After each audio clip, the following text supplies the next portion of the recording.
കരമെടുത്ത് പറഞ്ഞേ ഹല്ലേലൂയ, യേശുവേ നന്ദി, യേശുവേ ആരാധന, ഹല്ലേലൂയ, ഹല്ലേലൂയ. അപ്പൊ നമ്മൾ ഇന്ന് രണ്ട് വചനങ്ങൾ പറഞ്ഞു. ഒന്ന് യോഹന്നാന്റെ സുവിശേഷം 14-18 വാക്യം, രണ്ടാമത്തത് യോഹന്നാന്റെ സുവിശേഷം 14-1 വാക്യം. ഇനി നമ്മൾ ഒരു വാക്യം കൂടി അതിനകത്ത് തന്നെ കാണാൻ പോവാണ്. അത് യോഹന്നാന്റെ സുവിശേഷം 14-14 വാക്യം. ഓർത്തിരിക്കാൻ എളുപ്പമാണ്. എന്താണ് യോഹന്നാന്റെ സുവിശേഷം 14-14 വാക്യം. അവിടെ എന്താണ്? അവിടെ ഈശോ ഒരു വാഗ്ദാനം നമുക്ക് നൽകുകയാണ്. എന്റെ നാമത്തിൽ നിങ്ങൾ എന്നോട് എന്തെങ്കിലും ചോദിച്ചാൽ ഞാൻ നിങ്ങൾക്ക് അത് ചെയ്തു തരും. അപ്പാ ചെയ്തു തരണേ എന്ന് പറയുമ്പോൾ ഈശോ എന്നൊക്കെ തോന്നിയ കാണിച്ചു പറഞ്ഞാലും മമ്മി അത് മമ്മി എന്ന് പറഞ്ഞു കഴിഞ്ഞാൽ നിന്റെ ഒരു കാര്യം കൊടുക്കില്ലേ? കൊടുക്കില്ലേ? എന്റെ മമ്മിയൊക്കെ എങ്ങനെയാ? നമ്മൾ എന്താ തോന്നിയ ദിവസം കാണിച്ചാലും നമ്മുടെ മമ്മിനെ സോപ്പിടുന്ന പരിപാടിയുണ്ടോ? ആമ്പിള്ളേർക്ക് പ്രത്യേകിച്ച് മമ്മിമാരെ സോപ്പിട്ടുണ്ട്. മമ്മി ഇങ്ങനെയാണ് മമ്മി പറയുന്നത്. ഈ പിള്ളേർ പപ്പാവായി ഇങ്ങനെ സോപ്പിട്ടുണ്ടെങ്കിൽ വളരെ പെർഫെക്റ്റ് ആയിട്ട് അറിയാം. അത്രയും കണ്ണി പരിപാടി. ഈശോയുടെ പറയുമ്പോൾ ഈശോയെ എന്നെ സഹായിക്കും. ഈശോ സഹായിച്ചു, ഒരു സംശയമില്ല. പക്ഷെ ഇതിങ്ങനെയല്ല. ഈ വചനങ്ങളെയും വാഗ്ദാനങ്ങളെല്ലാം കിടക്കുമ്പോൾ നമ്മൾ വിചാരിക്കും, ഞാൻ എത്ര പ്രാവശ്യം പ്രാർത്ഥിച്ചിരിക്കുന്ന അച്ഛൻ ഈ പറയുന്ന കാര്യങ്ങളൊക്കെ അച്ഛൻ പറയുന്നതിന് മുൻപ് തന്നെ ഞങ്ങൾ ചെയ്തിട്ടാണ് ഇരിക്കുന്നത്. എന്നിട്ടും എന്താ ഇങ്ങനെ? ശരിയല്ലേ? നമ്മളെല്ലാവരും പ്രസക്തമാണ്. നമ്മൾ ഈ പ്രാർത്ഥനയെല്ലാം പ്രാർത്ഥിക്കുന്നുണ്ട്. ഈ വചനം മുഴുവൻ പറയുന്ന മനുഷ്യനാണ്. എന്നിട്ടും ഇല്ലേ? എന്താ ഇങ്ങനെ?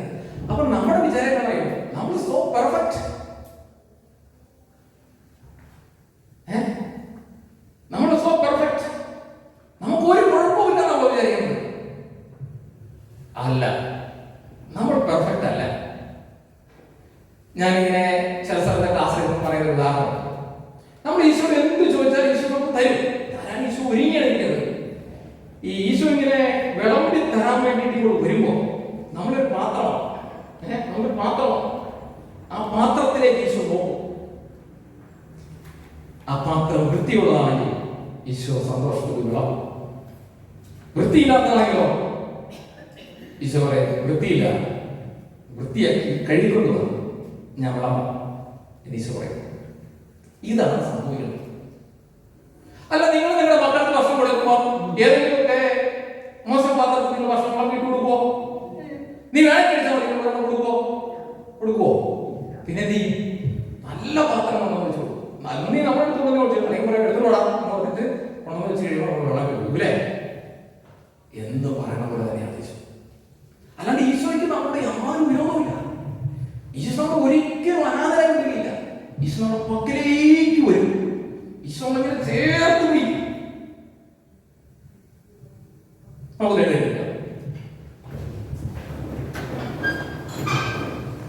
നമ്മൾ ഇത്രയും നേരം നമ്മൾ 3 വചനങ്ങളാണ് കേട്ടത്. യോഹന്നാന്റെ സുവിശേഷം 14-ാം അധ്യായത്തിലാണ് കേട്ടത്. ഒന്നാമത്തെ വചനം ഉണ്ടായിരുന്നു യോഹന്നാന്റെ സുവിശേഷം 14-18. ഞാൻ നിങ്ങളെ അനാഥരായി വിടുകയില്ല, ഞാൻ നിങ്ങളുടെ പക്കലേക്ക് വരും. ഈശോയുടെ ഒരു വാഗ്ദാനമാണ്. രണ്ടാമത്തെ നമ്മൾ കേട്ട വചനം എന്താണ്? യോഹന്നാന്റെ സുവിശേഷം 14-ാം അധ്യായം 1-ാമത്തെ വാക്യം, നിങ്ങൾ ഹൃദയം അസ്വസ്ഥമാകേണ്ട, ദൈവത്തിൽ വിശ്വസിപ്പിക്കും, എന്നിലും വിശ്വസിപ്പിക്കും. നമ്മൾ മൂന്നാമത് കേട്ട വചനം എന്താണ്? യോഹന്നാൻ 14-14. ഒരിക്കലും മറന്നു പോകാൻ നമുക്ക് സാധിക്കില്ല. കാരണം ആ നമ്പർ നിർത്തിയാണ് 14 മറന്നാൽ മതി. 14 യോഹന്നാൻ. അതെന്താണ്? നിങ്ങൾ എന്റെ നാമത്തിൽ ചോദിച്ചാൽ ഞാൻ നിങ്ങൾക്കത് ചെയ്തു തരുന്നതാണ്. ഇത് ഈശോയുടെ വാഗ്ദാനമാണ്.